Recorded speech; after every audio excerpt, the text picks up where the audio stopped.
Important question की series में एक और नई वीडियो में दोस्तों लेकर आ चुका हूँ। इसमें मैंने मोस्ट इम्पोर्टेंट 25 क्वेश्चन सेलेक्ट किए हैं और आपको टारगेट दिया जाता है 20+ क्वेश्चन ठीक करने का। अगर आप 20+ क्वेश्चन यहाँ पर बिल्कुल ठीक बता देते हैं तो आपका स्कोर बढ़िया माना जाएगा, बेहतर माना जाएगा। और मोस्ट इंपोर्टेंट क्वेश्चन की ये वीडियो होने वाली है। तो चलिए दोस्तों वीडियो को स्टार्ट करते हैं। आज की वीडियो में पहला सवाल, मझेड़ा ताम्रपत्र में किसे श्री राजा विजय ब्रह्म कहा गया है? 4 ऑप्शन, भारती चंद, ज्ञानचंद, देवीचंद्र या फिर रुद्रचंद्र। इन ऑप्शनों में बिल्कुल राइट ऑप्शन कौन सा हो जाएगा? Gyanchand. Option number B Gyanchand इसका बिल्कुल राइट ऑप्शन। बढ़ते नेक्स्ट क्वेश्चन की ओर। अगला सवाल है हमारे पास, राज्य में प्रतिवर्ष जल दिवस कब मनाया जाता है? 4 ऑप्शन इसमें भी देखने को मिलेंगे। दोस्तों अब मैं ऑप्शन नहीं बताने वाला क्योंकि उससे वीडियो ज़्यादा लंबी हो जाती है। तो जल दिवस कब मनाया जाता है? 25 मई। ऑप्शन नंबर ए इसका बिल्कुल सही हो जाएगा, 25 मई। और इसके साथ एक और चीज़ पता होनी चाहिए हमें, यह 2017 से शुरू किया गया है जल दिवस। 2017 से हम प्रतिवर्ष जल दिवस मना रहे हैं। अगर ऑप्शनों की बात कर लें, 10 सितंबर को क्या मनाया जाता है दोस्तों? 10 सितंबर को मनाया जाता है उत्तराखंड गौरव दिवस। इसको भी आपको पता होना चाहिए, उत्तराखंड गौरव दिवस। उत्तराखंड गौरव दिवस मनाया जाता है गोविंद बल्लभ पंत जी की जयंती के अवसर पर, यानी कि गोविंद बल्लभ पंत जी के जन्मदिन के अवसर पर। गोविंद बल्लभ पंत जी के जन्म दिवस के अवसर पर मनाया जाता है 10 सितंबर को उत्तराखंड गौरव दिवस। अगला ऑप्शन है 24 दिसंबर। 24 दिसंबर को क्या मनाया जाता है? 24 दिसंबर को मनाया जाता है लोक संस्कृति दिवस। मोस्ट इंपोर्टेंट है, ये भी पता होना चाहिए आपको। लोक संस्कृति दिवस ये मनाते हैं हम 24 दिसंबर को। लोक संस्कृति दिवस मनाते हैं हम इंद्रमणि बड़ौनी जी के जन्म दिवस के अवसर पर।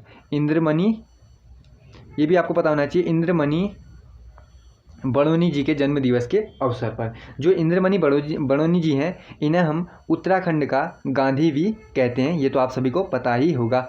बढ़ते नेक्स्ट क्वेश्चन की ओर। अगला सवाल है हमारे पास, राज्य का पहला बंदरवाड़ा कहाँ बनाया जा रहा है? चमोली, रुद्रप्रयाग, चंपावत या फिर पिथौरागढ़। इसमें से बिल्कुल राइट ऑप्शन कौन सा हो जाएगा? राज्य का पहला जो बंदरवाड़ा है वह पिथौरागढ़ में बनाया जा रहा है, चंडाक नामक जगह पर। यह भी आपको पता होना चाहिए, चंडाक, पिथौरागढ़। अगला सवाल, ब्रिटिश काल का विकेट का बंदोबस्त कब हुआ था? ब्रिटिश काल में अगर हम बात करें बंदोबस्त की, भूमि बंदोबस्त की यहाँ पर बात हो रही है, तो यह कब हुआ था? 1863 और 73 में हुआ था। 1863 से 73 में। 1863-73 इसका बिल्कुल राइट ऑप्शन हो जाएगा। यह दोस्तों ब्रिटिश काल का नौवां भूमि बंदोबस्त था। नौवां भूमि बंदोबस्त था और सबसे ज़्यादा महत्वपूर्ण बंदोबस्त है वह नौवां ही है। तो आपको इसको याद रखना है। इसको ई विकेट ने करवाया था, इसीलिए इसे विकेट का बंदोबस्त कहते हैं। इसमें भूमि को 5 भागों में बांटा गया, तो ये भी आपको पता होना चाहिए। अगर हम सारे बंदोबस्तों को एक बार रिवाइज करें तो अगर हम सभी की अगर बात करते हैं तो सबसे पहले दोस्तों जो ब्रिटिश काल का पहला भूमि बंदोबस्त हुआ था वह 1815 में हुआ था कुमाऊं में। 1815 में हुआ था कुमाऊं में। इसे करवाया था ई गार्डनर ने। इसे करवाया था ई गार्डनर ने। आपको इसको पता करना चाहिए।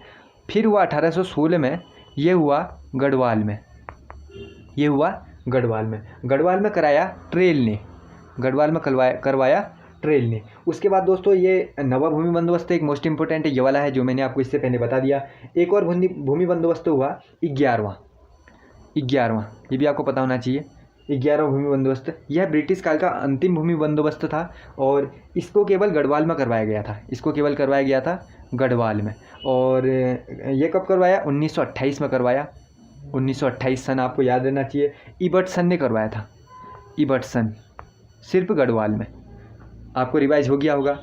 और इसका आंसर क्या था? 1863-73 था। ई विकेट ने करवाया था। बढ़ते हैं नेक्स्ट क्वेश्चन की ओर। अगला सवाल, मत्स्य नीति लागू करने वाला देश का पहला राज्य कौन सा है? जो मत्स्य नीति जिसने लागू की वह देश का पहला राज्य है अपना उत्तराखंड। तो उसका राइट ऑप्शन हो जाएगा उत्तराखंड। मत्स्य नीति कब लागू की? 2002 में। अगला सवाल, बद्री विशाल मंदिर किस शैली में निर्मित है? ऑप्शन नंबर आप देख सकते हैं, ऑप्शन इसके पढ़ सकते हैं। तो इसका बिल्कुल राइट कौन सा हो जाएगा? शंकुधारी शैली में निर्मित है बद्री विशाल मंदिर, शंकुधारी शैली। नेक्स्ट क्वेश्चन, हरिद्वार स्थित हर की पौड़ी के निर्माता कौन है? 4 ऑप्शन आप देख सकते हैं, गुरु शंकराचार्य, राजा विक्रमादित्य, रुद्रचंद्र या फिर इनमें से कोई नहीं। तो इसका बिल्कुल राइट ऑप्शन कौन सा हो जाएगा? राजा विक्रमादित्य ने करवाया था हर की पौड़ी का निर्माण। नेक्स्ट क्वेश्चन, कुमाऊं क्षेत्र का पहला नगर किसे माना जाता है? जो दोस्तों कुमाऊं क्षेत्र का पहला नगर है वह है चंपावत। ऑप्शन नंबर सी इसका बिल्कुल राइट ऑप्शन। आशा करता हूँ दोस्तों क्वेश्चनों का लेवल आपको अच्छा लग रहा होगा। क्वेश्चनों का लेवल आपको अच्छा लगता है, वीडियो से आपको सीखने को मिलता है, तो इस वीडियो को अपने दोस्तों के साथ शेयर जरूर से कर देना, और चैनल पर नहीं हो तो सब्सक्राइब भी कर ही लेना। ठुलखेत गीत कब गाया जाता है?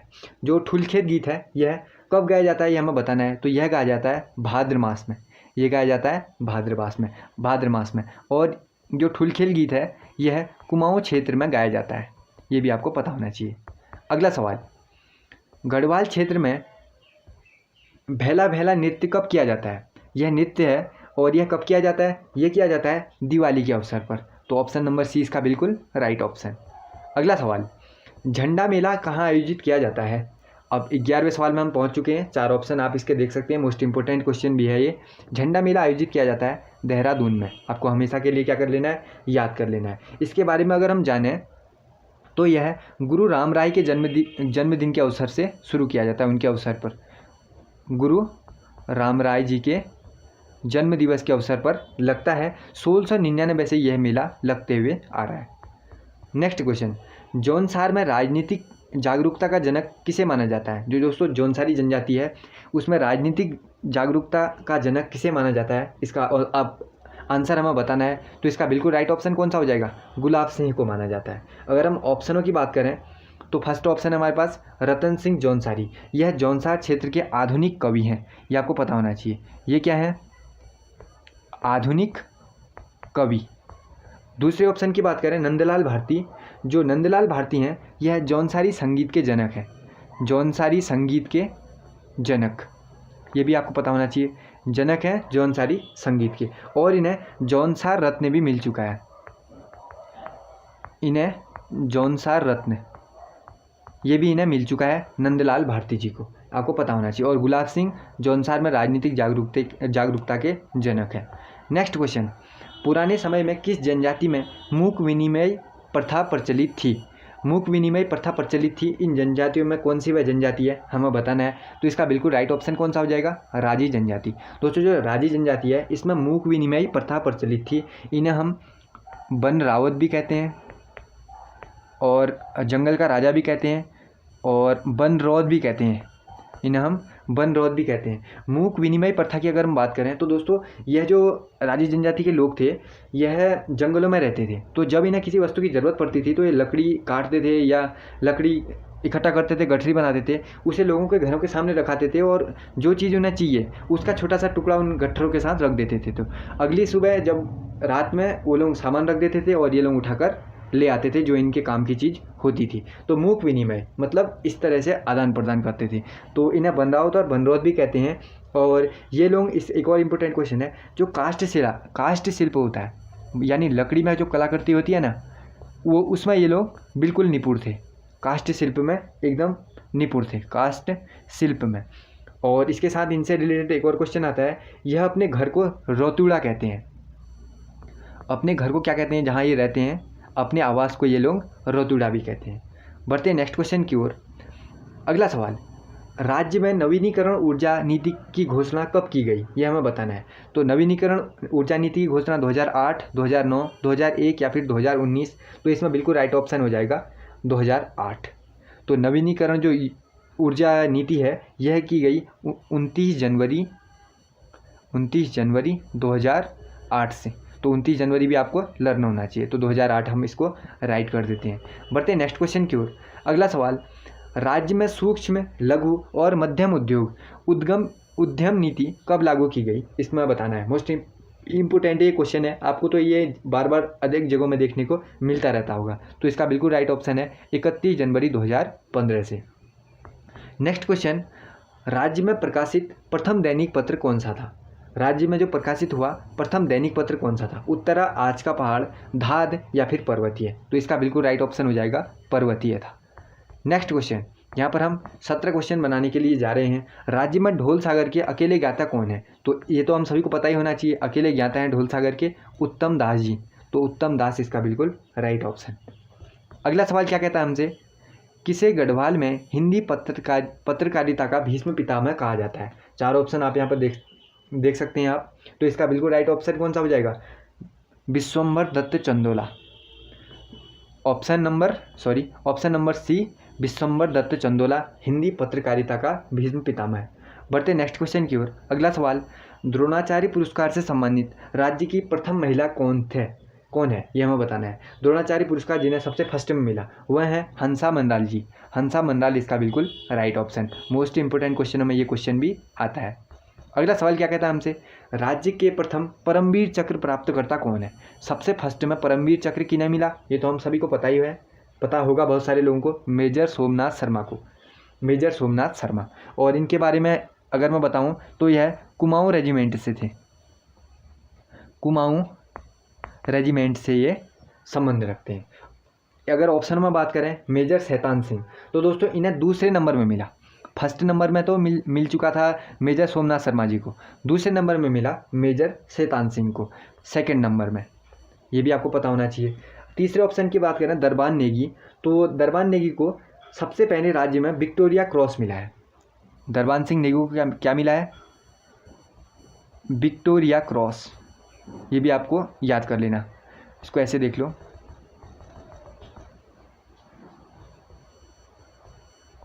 विक्टोरिया क्रॉस इन्हें मिला है।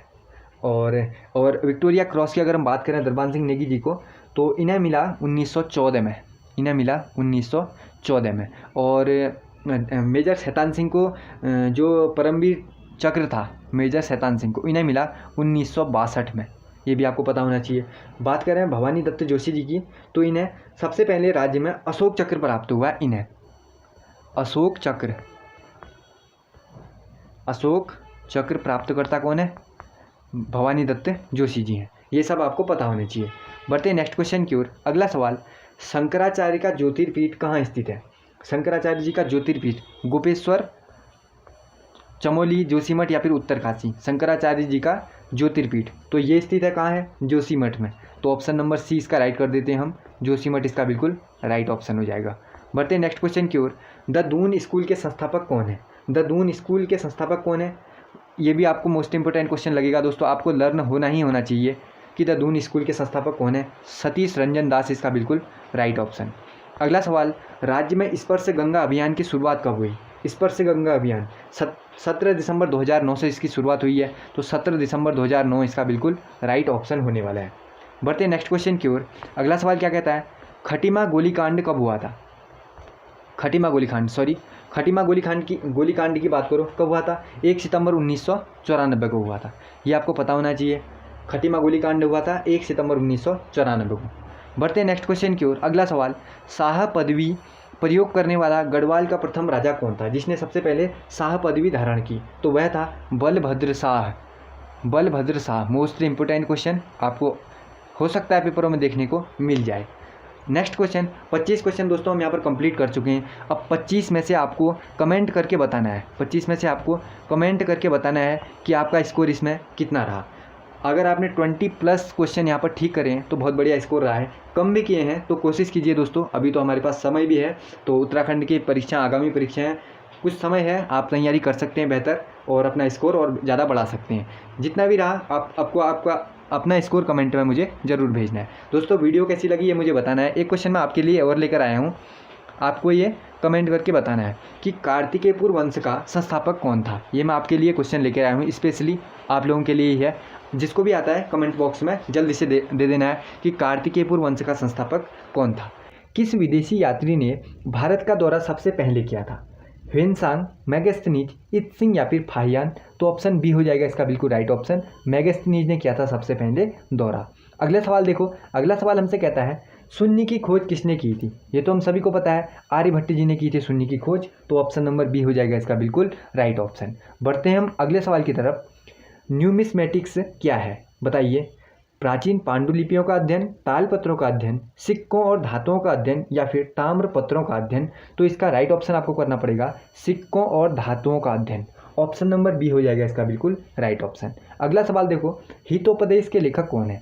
ये एक ऐसा सवाल है जो बहुत सारी परीक्षाओं में सेम इसी तरीके से पूछ लिया जाता है, हितोपदेश के लेखक बताओ सीधे सीधे। तो नारायण पंडित हम सीधे सीधे क्या कर लेंगे, राइट कर लेंगे।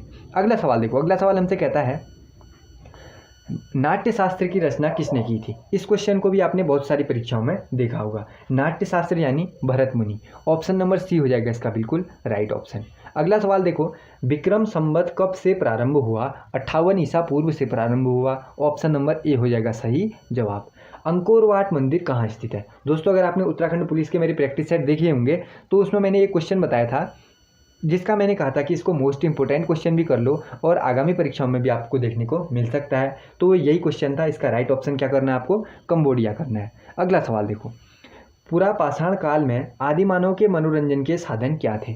इस टाइप का क्वेश्चन अगर आपसे कभी पूछ लिया जाता है परीक्षाओं में, तब आपको संगीत तो नहीं करना है, शिकार, जुआ, घुड़सवारी, इन चारों में से आपको क्या बताना होता है? सही जवाब बताना होता है। तब आपको राइट ऑप्शन करना है ऑप्शन नंबर ए को, शिकार को। कभी भी मनोरंजन का साधन पूछता है तो शिकार को ही क्या करना है? सही करना है। ठीक। अगला सवाल देखो, किसको चालकोलिथिक एज कहा जाता है? चालकोलिथिक एज कहा जाता है ताम्र पाषाण युग को। हमेशा याद रखना, चालकोलिथिक एज ताम्र पाषाण युग को कहा जाता है। Option number C. अगला सवाल देखो, स्वप्न वासवदत्ता के लेखक कौन है? कालिदास, भास, भवभूति या फिर राजशेखर? तो इसके लेखक कौन है? भास है। ऑप्शन नंबर बी हो जाएगा इसका बिल्कुल राइट ऑप्शन। नेक्स्ट क्वेश्चन देखो, नालंदा विश्वविद्यालय किस लिए प्रसिद्ध था? चिकित्सा, तर्कशास्त्र, रसायन विज्ञान या फिर बौद्ध धर्म दर्शन? तो ऑप्शन नंबर सी हो जाएगा इसका बिल्कुल राइट ऑप्शन। किस लिए प्रसिद्ध था? बौद्ध धर्म दर्शन के लिए। अगले सवाल की तरफ हम बढ़ते हैं। नेक्स्ट क्वेश्चन, आधुनिक मानव के हाल का मनुष्य है।